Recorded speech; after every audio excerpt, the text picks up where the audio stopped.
So a couple days ago I made a full detailed weapon review over the Madara SS Plus weapon, and I received a couple requests asking me to do the same thing but with the Kurama Claw Edge SS Plus weapon. So that's exactly what we will be doing for today's video. So without wasting any more time, let's just get right into it. So at the beginning we're going to be going over light attacks, and to do those you just need to press square on PlayStation and X on Xbox. So the first light attack is going to be very simple. It's just going to be a left hook.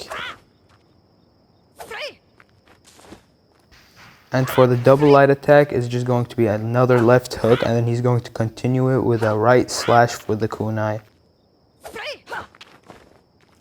Now for the triple light attack, is pretty cool. He summons 2 extra clone, who then proceeds to slash the opponent with the Kurama kunai.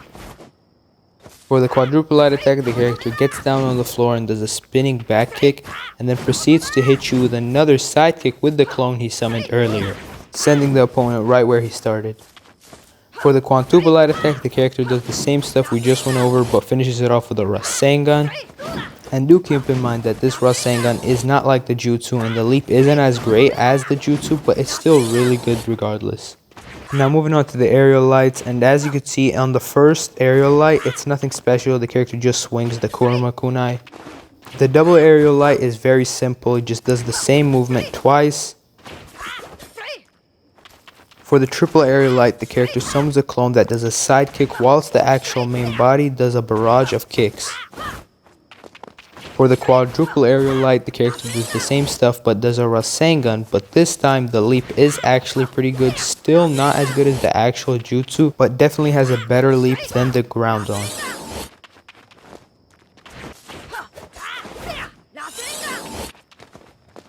Now moving on to the heavy attacks. To do heavy attacks, it's triangle on PlayStation and Y on Xbox.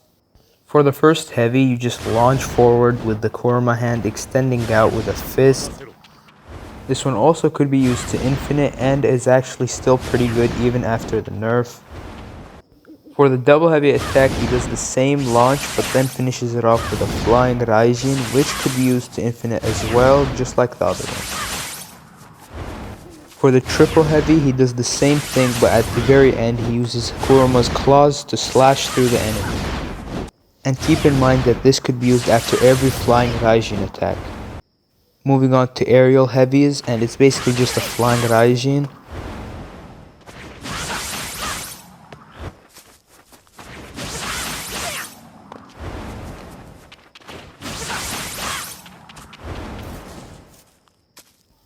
And for the double aerial heavy, it's the same thing I mentioned earlier.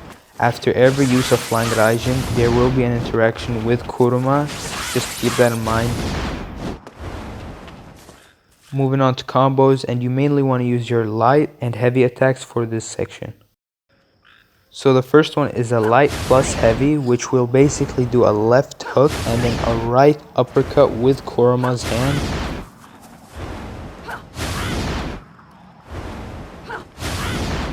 For the double light heavy, the character will jump in the air, smashing the floor with Kurama's hand and creating a mini shockwave that will deal damage to any surrounding opponents.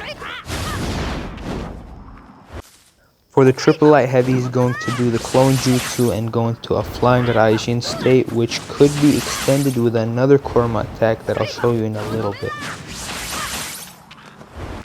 So moving on to the triple light double heavy, so the character will do flying Raijin, and just like I mentioned before, when flying Raijin is done, you could always finish it up with another heavy, which will utilize Kurama's arms.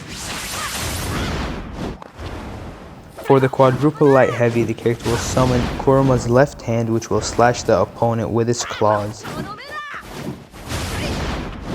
And I know some people will be wondering why the heavy will not work another time after pressed. It's because it's not a flying Raijin, so there will be no continuation for it, and this will be the end of this combo.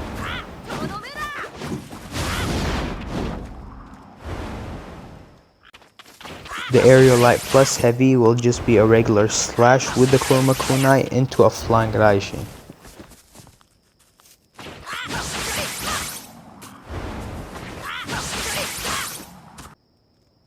For the aerial light plus double heavy, just because we're utilizing the flying Raijin technique, we will have the ability to summon Kurama's hands to smash the opponent down into the ground. The double aerial light plus heavy is basically 2 slashes with the kunai and then just finishes it off with another flying Raijin. Now the double aerial light plus the double heavy is the same thing, summons Kurama's hands after utilizing the flying Raijin technique.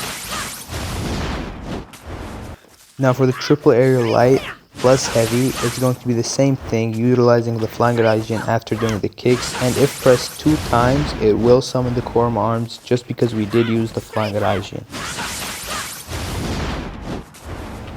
Moving on to the charge attack, which can only be done if the opponent has a scarlet red circle around them. So the charge attack is nothing special, the character just leaps to the enemy and then does a kick.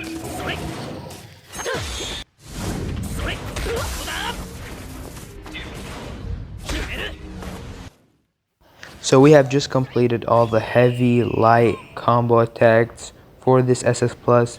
And we have showed all of the combos and every little detail you need to know about it. And now we're going to be moving on to the ranking. And before we get to ranking this weapon, I just want to let everyone know that if you have any other questions about any other weapon or any other DLC, just let me know and I will definitely reach out. Alright, so the first category I will be ranking is damage. So the weapon does not do a lot of damage if we're talking about the individual attacks, but the combo attacks do a bunch of damage considering you can at least get 10 to 20 hits in each combo, which does make the damage quite high, which makes me give it an 8 out of 10 in terms of overall damage. Moving on to speed, where I do think it's the weapon's main strong point, just because it has so many jutsu that are really fast, like the flying Raijin, or just summoning clones to hit a bunch of attacks like we saw with the triple aerial. So for overall speed, I do give it a 9 out of 10. Moving on to range, and I do think this weapon isn't the best weapon when it comes to range, but by no means does this weapon need to have range to be good. I mean, it's still an attack weapon, but for a weapon that has flying Raijin and Shadow Clone Jutsu implemented into it, it's kind of disappointing not seeing the range be a little better.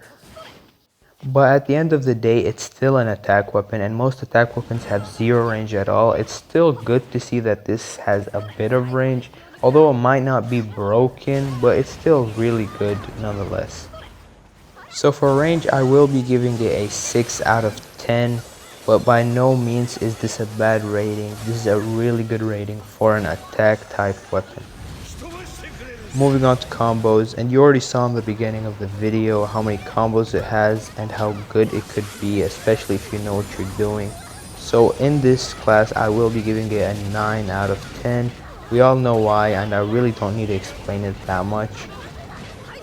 Moving on to reliability, and all I have to say for this one is really it depends on the person who's using it. Some people can absolutely cook with this weapon, some people might not know what they're doing with this weapon, and it basically depends on the person using it and their actual skill level, so it cannot be really defined, but if I had to give it a rating, it would be a 7 out of 10.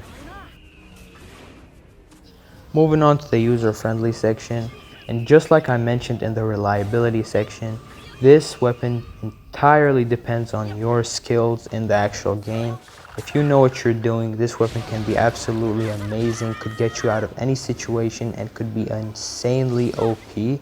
But if you're just new to the game and you were handed this weapon, you will feel completely lost. You could be using Rasengan or using Flying Raijin. This weapon could be extremely confusing and will get you lost and killed in no time. And that's the reason I'm giving it a 6 out of 10 for the category user-friendly.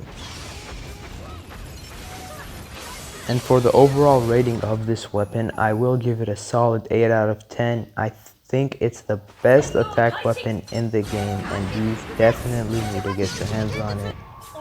At this point of the video, I wanted to ask everyone to like and subscribe, and thank you for making it this far. And if you have any other weapon requests, just tell me and I will do them just as I did with this weapon.